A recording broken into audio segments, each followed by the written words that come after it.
At 4:37 local time in the Western Pacific, satellite operators tracking naval activity noticed something unusual. A single radar contact had appeared hundreds of miles from the nearest coastline. Within hours, military analysts confirmed what many regional commanders feared.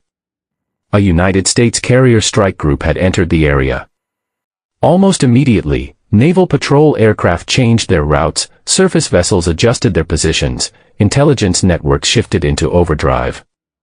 No shots had been fired, no threats had been issued, yet the arrival of one American aircraft carrier had already begun changing the behavior of entire militaries.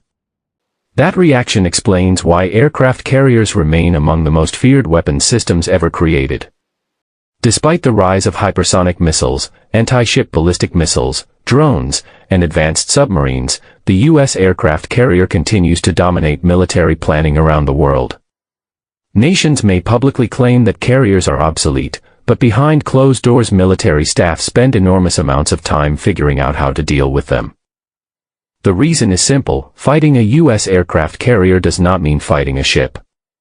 It means fighting an entire mobile military ecosystem capable of projecting overwhelming force thousands of miles from American shores. The carrier itself is only the center of a much larger weapon. Surrounding it is a carrier strike group consisting of guided missile destroyers, cruisers, attack submarines, logistics ships, and dozens of combat aircraft.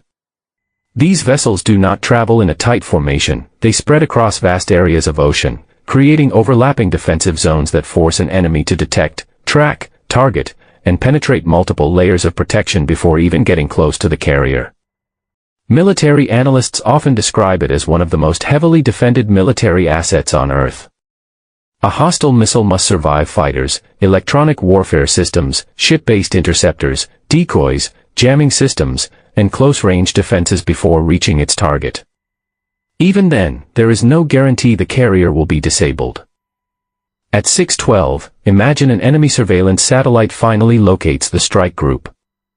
The discovery is important, but it is only the beginning of the challenge. Aircraft carriers are constantly moving. A Nimitz-class or Ford-class carrier can travel at speeds exceeding 30 knots. During the time it takes targeting information to move through a military command network and missiles to launch and fly toward the target, the carrier may already be dozens of miles from its previously reported position. That creates one of the most difficult problems in modern warfare: finding the carrier is not enough. An enemy must continuously track it with precision throughout the entire kill chain. Meanwhile, the carrier's air wing is already pushing the battle outward. Modern American carriers can operate dozens of fighter aircraft, electronic warfare platforms, surveillance aircraft, and helicopters. These aircraft extend the strike group's vision hundreds of miles beyond the horizon. Long before an enemy ship, submarine, or bomber can launch an attack, there is a good chance it has already been detected. In many scenarios, the carrier's aircraft become the first line of defense, intercepting threats before they ever reach missile range. At 8:41, a hostile commander finally decides to attack. Multiple anti-ship missiles are launched from aircraft and coastal batteries. On paper, the attack looks devastating. In reality, the missiles must pass through layer after layer of defenses. Fighter aircraft intercept launch platforms, destroyers equipped with advanced radar systems track incoming threats, surface-to-air missiles race skyward. Electronic warfare systems attempt to confuse missile guidance, decoys create false targets.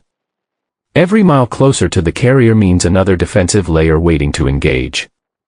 This concept of defense in depth is one of the primary reasons military planners hesitate when discussing attacks on American carrier groups.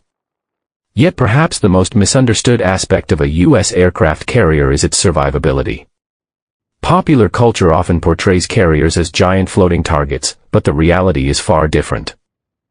Modern supercarriers are enormous warships displacing more than 100,000 tons.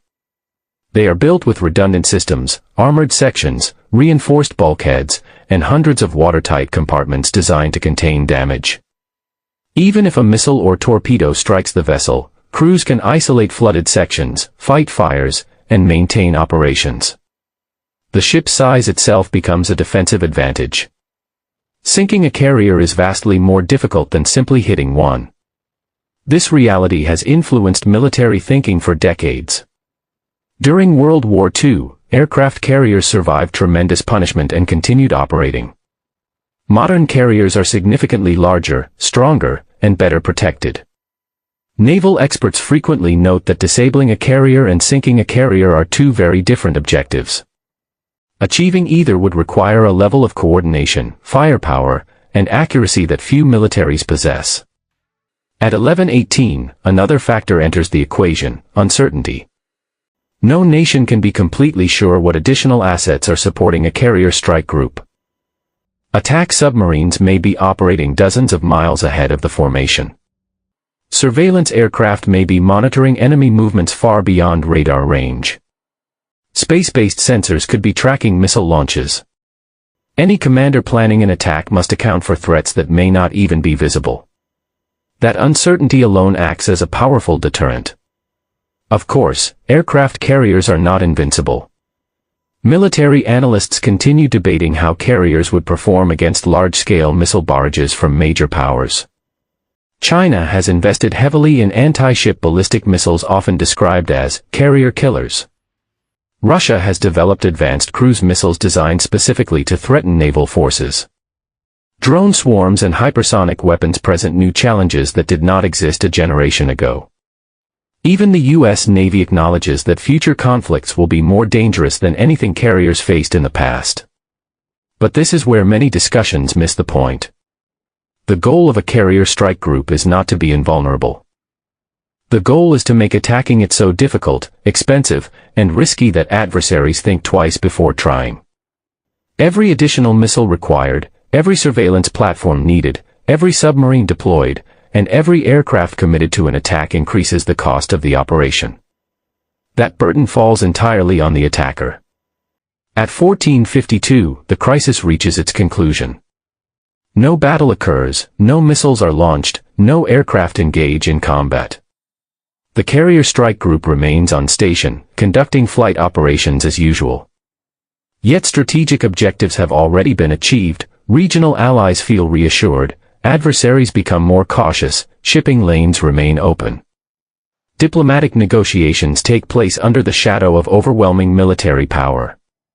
This is perhaps the carrier's greatest strength. The most successful carrier battle is often the one that never happens. That is why nobody truly wants to fight a U.S. aircraft carrier. It is not because carriers cannot be damaged. It is not because they are immune to modern weapons. It is because attacking one means confronting a layered military system that combines naval power, air power, electronic warfare, intelligence networks, submarines, missiles, and logistics into a single mobile force. By the time a carrier appears on the horizon, the battle has often already begun, and for many potential adversaries, that is a fight they would rather avoid altogether.